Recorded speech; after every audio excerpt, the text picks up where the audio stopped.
sammen, velkommen tilbage og rigtig glædelig jul. Mit navn er Isabella Buch, jeg er 23 år gammel. Og hvis du ikke har trykket på subscribe-knappen nu, så har du lige 5 sekunder til at gøre det.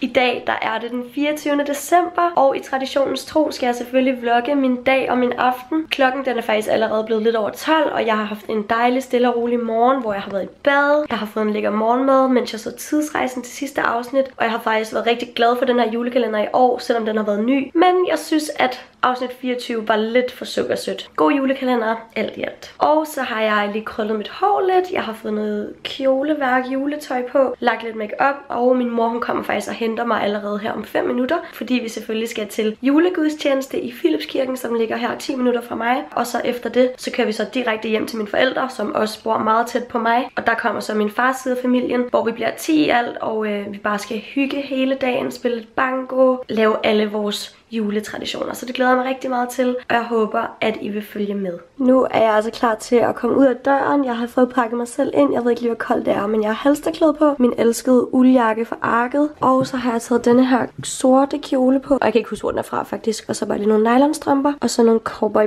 boots. Så jeg skal ned til min mor, som kommer og henter mig nu. Hej. Glædelig jul. Ej, der er noget juleklaver. Er lige med? Er du klar? Ja, så hyggeligt, vi skal i kirke.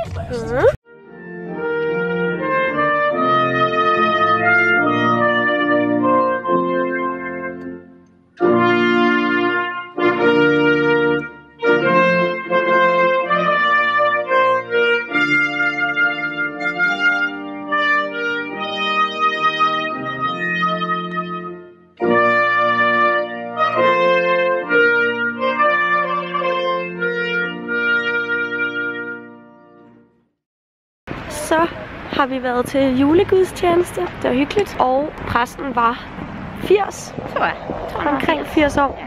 Og han holdt en tale om, hvor meget hver juleaften ligner hinanden. Og vi havde legit snakket om det lige inden vi gik ind.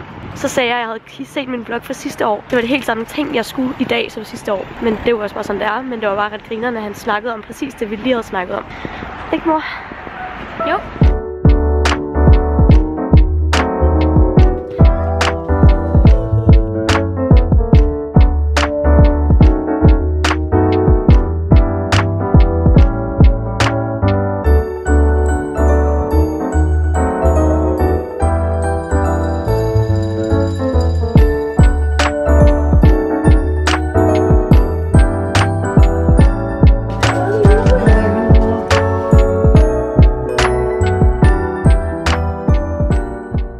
Så er julebordet klar. Min far har lavet sådan et sundt juletræ her med agurker og dadler og alt muligt. Og en stjerne på toppen. Og så er der lidt flot dækket her med gran og lidt choko, lidt sunde snacks. Og lampen skal tændes af hosten. Har du noget at sige, host? Vi er altså kommet hjem til mine forældre, og min far og min farfar de er allerede kommet. Vi har lige hjulpet med at bære alle deres gaver med ind, og lige om lidt så kommer min fætter og kusine og faster onkel også, og så er vi her alle sammen. Så det er mega dejligt, og nu skal vi bare til at julehygge en masse, høre lidt julemusik, spille banko, så det er mega dejligt. Nu kommer de andre.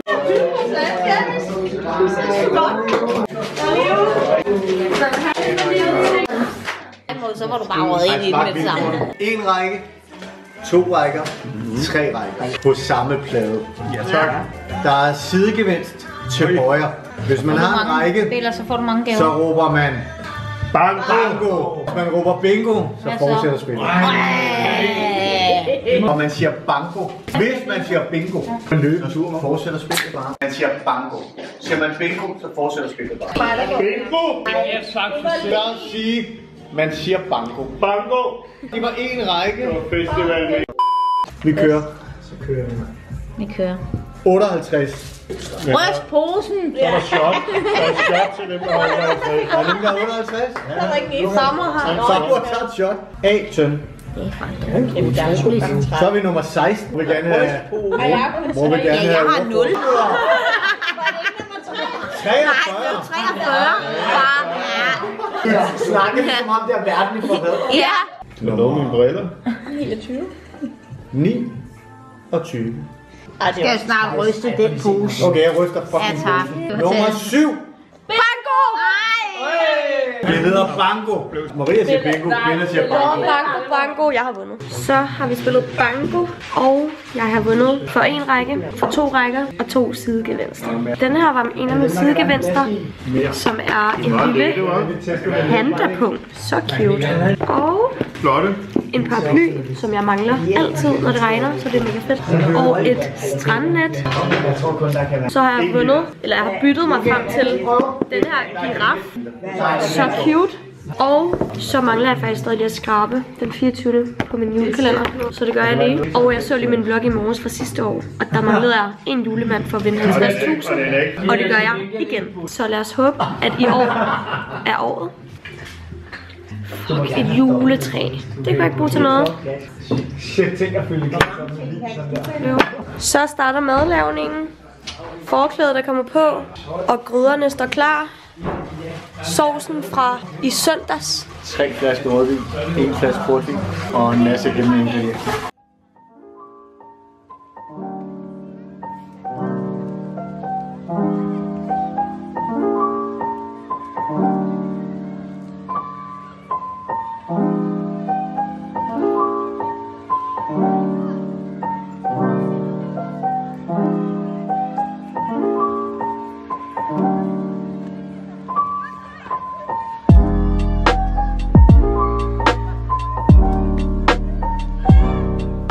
Nu har vi altså spist virkelig lækker julemad, og vi sad og hyggede og snakkede en masse sjove snakke. Og nu har vi lige vasket op sammen med en masse høj musik, og nu er vi i gang med at rykke juletræet ind i midten af stuen, så vi kan danse og synge rundt om det, før vi lægger alle pakkerne ind under og åbner dem. Så ja, det er næste skridt på dagen. Hvad laver du, mor? Jeg skal have lysene over. De er alt for lange. Der ryger lyset, sgu. Hvis du cutter, så sætter jeg på her. Nej, det er flot. Jeg skal lige have en Der er hjerten himmelblå, lyst er at se derpå. Høj for træets grønne tår, Spillemand spiller, nu begynder dansen. Julen varer længe, koster mange penge, og med sin krop, han gør ikke hop. Et barn er født i Bethlehem. På Vesterbro. Nu er det jul igen!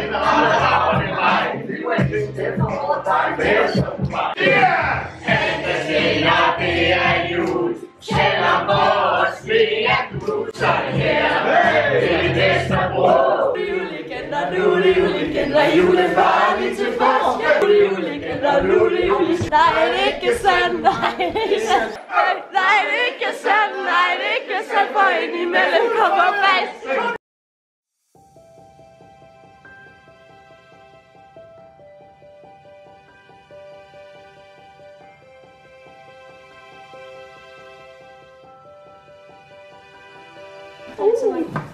Ej, hvem er det fra?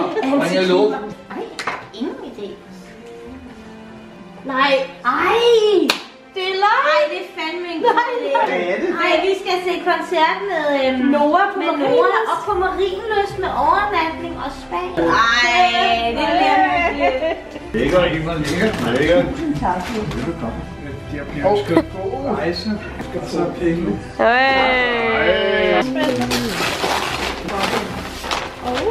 Det er noget lysrødt. Ej, den er lækker. Ja, den er god. Den er flot. Den er Det kan pæn. godt være en vandrende pen, det her. PS. Lut. Ej, er det det, jeg tror, det er?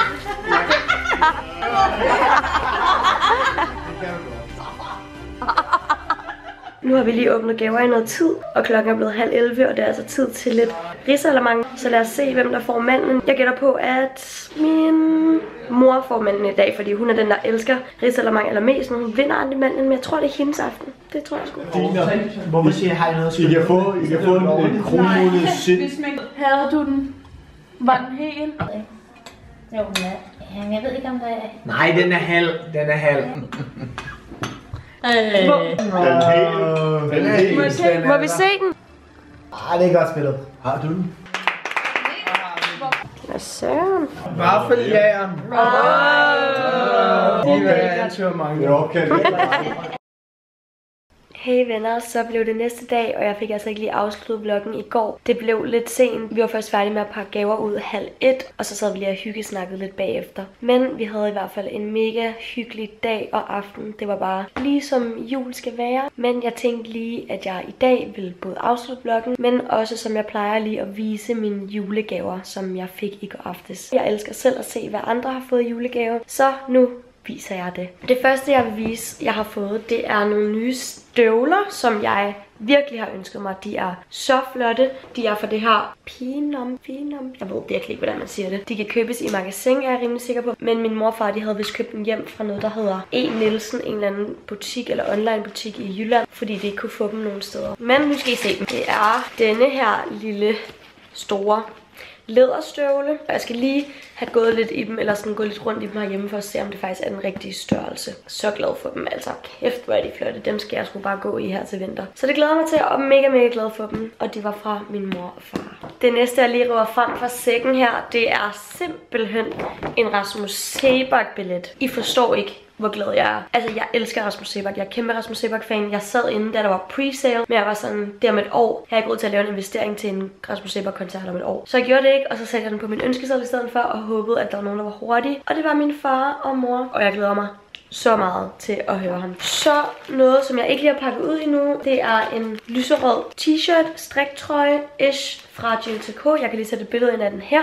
Den er jeg også mega glad for. Den har jeg fået af min morfar. Det er altid godt med lidt nyt tøj, og det var også en, jeg havde ønsket mig, så jeg glæder mig til at prøve den. Af min lillebror, der fik jeg som en af gaverne de her 3 par strømper for weekday, og det er virkelig noget, som jeg mangler, fordi der er huller i mange af mine strømper. Så bliver jeg nødt til at smide ud, og det kan jeg gøre nu, fordi jeg har fået nogle nye, så det er dejligt. En gave, jeg fik fra min farmor og farfar, det var denne her glitter top, som også er fra Gina Seco. Super flot. Jeg skal lige se, om den passer, fordi jeg synes, den er lidt sådan stor i det på en eller anden måde. Men det kunne jo være den perfekte nytårstop, så lad os håbe, at den passer. Så fordi min mor og min far og jeg, vi rejser til Sri Lanka her i slutningen af januar, så havde jeg ønsket mig sådan en lille hike-taske, eller jeg ved ikke, hvad jeg skal kalde den. Det er sådan en her stor skuldertaske fra mærket Osprey. Jeg håber, det er sådan, man udtaler det. Og der kan bare være sindssygt meget i, at det er en 5 liters. Så jeg tænkte bare, det ville være virkelig nice, hvis man skal ud på nogle lidt længere dagsture eller hikes eller et eller andet, mens jeg er på Sri Lanka. Så glad for, at jeg har fået den, og den skal 100% med til Sri Lanka. Også tiltænkt til Sri Lanka-turen har jeg fået en bikini fra Design by Sea. Det er denne her mega flotte kongeblå, tror jeg, hvis man kalder den her farve. Det var en, jeg havde ønsket mig, fordi jeg synes, jeg mangler en ny bikini. Det er altid godt at have lidt at skifte imellem, når man er på badeferie. Så den er jeg også rigtig glad for, at jeg har fået. Så har jeg altså noget her med, som er lidt crazy, men det er lidt svært at få op, fordi den er pissetung. Og det var virkelig en gave, jeg havde håbet, at jeg ville få, fordi ellers så ville jeg i hvert fald være den første til selv at gå ud og købe den. Det er 200 alkoholbaserede tusser for det, der hedder Twin Markers, som hvis dem, der godt kan lide at farvelægge, højst sandsynligt har set på TikTok. Og jeg var så excited, da jeg fik dem. Altså, hold kæft, hvor der mange tusser, og jeg skal bare bruge juledagene på at farvelægge og tegne derudad. Altså, den er kæmpe,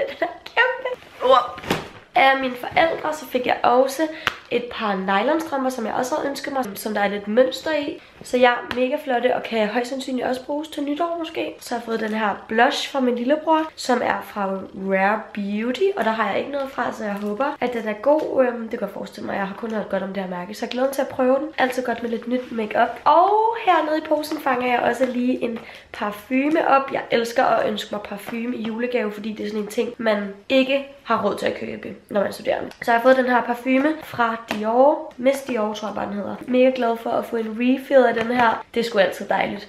Derudover så fik jeg faktisk også en gave fra min far, som jeg overhovedet ikke havde regnet med. Det var pakket ned i sådan en trækasse, og så var det en fællesgave til mig og min mor, og vi får aldrig fællesgave til jul. Altså, det var virkelig skørt, og vi havde ikke ønsket os noget fælles. Men så åbner vi den. Først så får jeg øje på sandaler og håndklæder og sådan noget, og tænker, fuck hvor fedt. Det er et ophold på Marienlyst. Og det var det også, hvilket er så nice. Jeg elsker Marienlyst at være der. Det er så afslappende og roligt og wellness. Ej, så dejligt. Udover det, så var det en 3-retters med en Noah-koncert. Altså ham, der har været over byen og alle de der gode sange. Og min mor og jeg, vi elsker Noah. Vi prøver altid at komme til julekoncert i december, men han har ikke holdt nogen i år. Jeg var faktisk hjemme og google her, da jeg var hjemme hos mine forældre for en måned siden, om der ikke var nogen Noah-koncerter. Og så kom den på Marienlyst op, og min mor og jeg var helt sådan, oh my god, det bliver vi nødt til. Men det var også ret dyrt, og det kunne være fedt, hvis man også kunne få en overnatning samtidig og sådan noget. Men min far, han overhørte det så, og var så sød at tænke på os at give det i julegave. Så nu har vi fået en Noah-koncert med Marienlyst ophold i julegave, som vi skal op og se den 10. januar. Det var virkelig en god gave. Det var sgu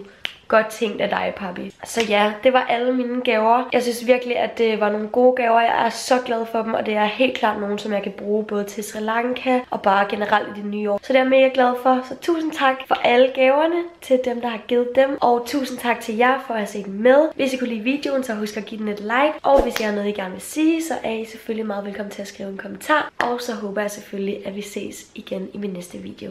Hej hej!